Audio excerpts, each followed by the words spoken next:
नमस्कार, मी सौ लता भंडारी, पार्थ मराठा वधू सूचक केंद्र नाशिकच्या ऑफिसमधून आपण बोलत आहोत। या ठिकाणी आज आपल्या ऑफिसला दोघं भाऊ आलेले आहेत। त्यांच्या लहान भावासाठी त्यांना स्थळ हवं आहे म्हणून ते आपल्याकडे आलेले आहेत।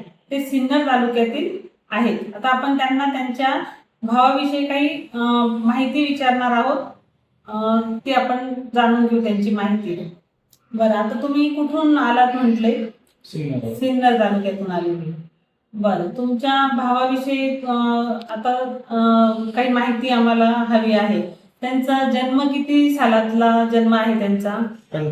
95 सालातील। बरं, आणि त्यांची उंची साधारणतः 5 फूट 5 इंच। 5 फूट 5 इंचा। रंग त्यांचा रंग सावळा आहे। बरं, आता त्यांचं वार्षिक उत्पन्न किती आहे साधारणतः? त्यांचं वार्षिक उत्पन्न 3-3.5-4 लाखाच्या आसपास 4 आहे। लाखाचं। पण एकंदरीत महिन्याला 50-55 हजार रुपये ते कमवतात। बरं, त्यांचं स्वतःचा शिक्षण- बिझनेस आहे। त्यांचं शिक्षण काय झालेलं आहे? त्यांचं 12वी नंतर DMLT हा कोर्स केलेला आहे आणि त्या कोर्स नंतर त्यांनी नाशिकला 3 ते 4 वर्ष जॉब केलेला आहे मोठ्या नामांकित कंपनीमध्ये। त्यांची स्वतःची हो लॅब आहे का? हो, नंतर मग त्यांनी स्वतःचा बिझनेस चालू केला। सिन्नरला काही हॉस्पिटल्स छोटे मोठे अटॅच करून त्यांनी स्वतःचा बिझनेस चालू करून स्वतःची लॅब चालू आहे त्यांची। आता 7 ते 8 वर्षापासून ते स्वतःचा सेल्फ बिझनेस करताय आणि चांगला रिस्पॉन्स आहे। हा, लोकांशी कनेक्टिव्हिटी खूप छान प्रकारे आहे आणि रिझल्ट भेटत असल्यामुळे बिझनेस हा खूप छान पद्धतीने चालू आहे त्यांचा। याच्यातून त्यांनी त्यांची काही प्रॉपर्टी त्यांचं जर हो केली ना, त्यांच्या स्वतःचा 30 ते 35 लाखाची प्रॉपर्टी त्यांनी सिन्नर सिटी मध्ये हे केलेली त्यांनी स्वतःची हो हो हो स्वतः घेतलेली। त्याच्यामध्ये काही नाही, त्यांची सेल्फ प्रॉपर्टी त्यांची। बरं, त्याच्या व्यतिरिक्त तुमच्याकडे घर काय? आमच्याकडे 2 रो हाऊस आहेत। एक आमचा वडिलोपार्जित आहे आणि एक त्यांचा स्वतःचा आहे, त्यांचा जो आहे। आणि 2 4 व्हीलर आहेत, 4 एक 2 व्हीलर आहेत।